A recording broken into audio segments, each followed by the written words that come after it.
G'day and welcome to this week's video. My name is Goudie from Consortium Private Wealth, and this week's discussion is going to be about estate planning.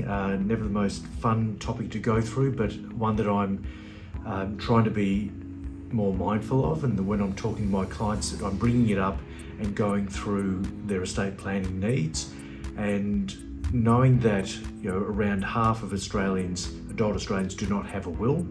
And there might be lots of, particularly young people, think that they don't need a will, but as soon as they have a superannuation policy, generally there is some default insurance. Although you might think you have no assets when you're 18, you just left school, if you have a superannuation plan, generally there's, it can be $100,000-$300,000 worth of life cover there, and this gives the direction for those assets, including a binding death nomination for a superannuation fund. It provides direction. So there's a lot of reasons why everyone, an adult, needs to have their estate planning up to scratch. Of course, it's not just a will, there's enduring powers of attorney, both financial and medical, which we've covered off with an interview we had with Patrick Smith a few weeks ago.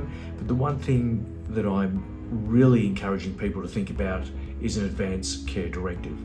Now, what that document is essentially a guide for how you want to be treated when you're alive but you don't have your own voice for whatever medical reason, and it gives your medical power of attorneys, I suppose, a guide of the way you'd like to be treated when you're incapacitated and you don't have your own voice and you can't speak for yourself. Recently I've gone through and done my renewed all my own estate planning, so that included will, including your testamentary trust. That's probably a topic for another one, but well worth having a testamentary trust. It gives your beneficiaries an option to hold their estate assets. My beneficiaries can hold my assets within a trust. Enduring powers of attorney, both medical and financial. And I think that for my children that will hold my medical power of attorney, I need to provide them some guidance as to how I'd like to be treated, in the event of a critical illness of some type where I can't speak for myself.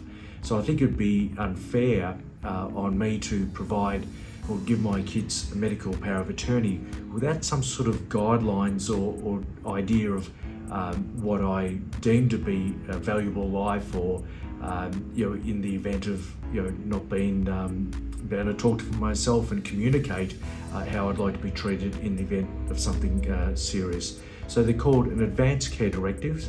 I've used the My Values website to go through that. It comes with a series of questions. What's important to you? What makes life meaningful for you?